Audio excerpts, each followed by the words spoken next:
Class 6 থেকে শুরু করে বিসিএস কিংবা চাকরি পরীক্ষা পর্যন্ত এই টপিকটা কাজে লাগবে। আই স্লিপ অ্যাট 11 PM, এখানে প্রিপোজিশন অ্যাট বসছে।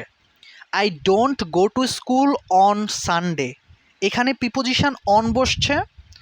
আই ওয়াজ বর্ন ইন 2003, এখানে প্রিপোজিশন ইন বসছে। 11 PM, এটা একটা সময়কে বোঝাচ্ছে, একটা টাইমকে বোঝাচ্ছে। সানডে, এটাও একটা টাইমকে বোঝাচ্ছে। 2003 সাল, এটাও একটা টাইমকে বোঝাচ্ছে বা একটা সময়কে বোঝাচ্ছে। তিনটা সেন্টেন্সের মধ্যেই সময়কে বোঝাচ্ছে, কিন্তু এক সময় আমরা দেখতেছি 11 PM এর পূর্বে বসতেছে প্রিপোজিশন অ্যাট, সানডের পূর্বে বসতেছে প্রিপোজিশন অন, এবং 2003 একটা সালের পূর্বে বসতেছে প্রিপোজিশন ইন।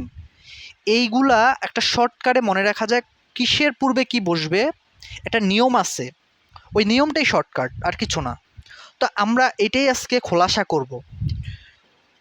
এখানে লিখে রাখছি কোনো নির্দিষ্ট সময়ের পূর্বে অ্যাট বসে, অর্থাৎ সময়টাকে যদি নির্দিষ্ট করে দেওয়া হয়, যেমন অ্যাট 12 AM, অ্যাট 5 PM, আশা করি বুঝে গেছি। সময়টাকে যদি নির্দিষ্ট করে দেওয়া হয়, একদিন বা তারিখ বোঝাতে, একদিন বা তারিখ বোঝাতে অন বসে, অর্থাৎ একটা দিন অথবা একটা তারিখকে বোঝাতে অন বসে।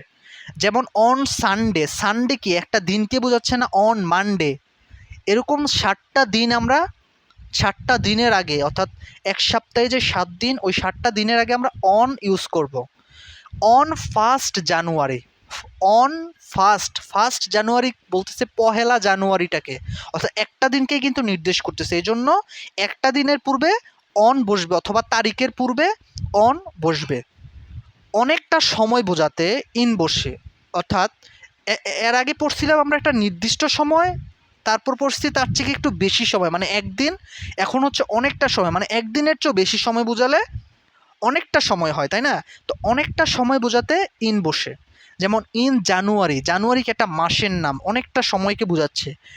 ইন 2003, অর্থাৎ 2003 সাল, একটা সালকে, অনেকটা, একটা বছরকে বোঝাচ্ছে, অনেকটা সময় হচ্ছে।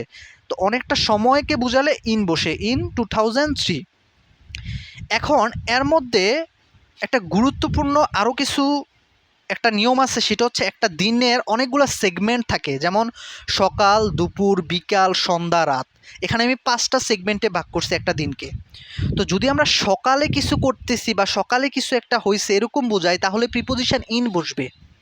ইন দ্য মর্নিং, আমরা বলি না ইন দ্য মর্নিং কোনো একটা সেন্টেন্সের লেজের মধ্যে ইন দ্য মর্নিং। তারপর দুপুর বোঝালে, অর্থাৎ দুপুর যদি আমরা উল্লেখ করি, সেক্ষেত্রে আমাদেরকে প্রিপোজিশন বসাইতে হয় অ্যাট নুন।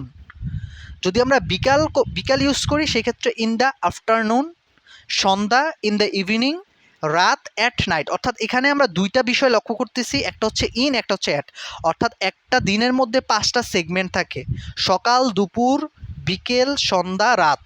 এর মধ্যে সকাল ইন দ্য মর্নিং, বিকাল in the afternoon, Sandhya in the evening, এই তিনটার মধ্যে ইন বসে।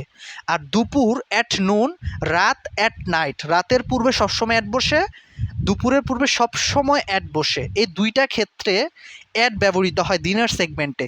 আর বাকি যে তিনটা, সকাল, বিকাল, সন্ধ্যা, এগুলোর মধ্যে ইন ব্যবহৃত হয়।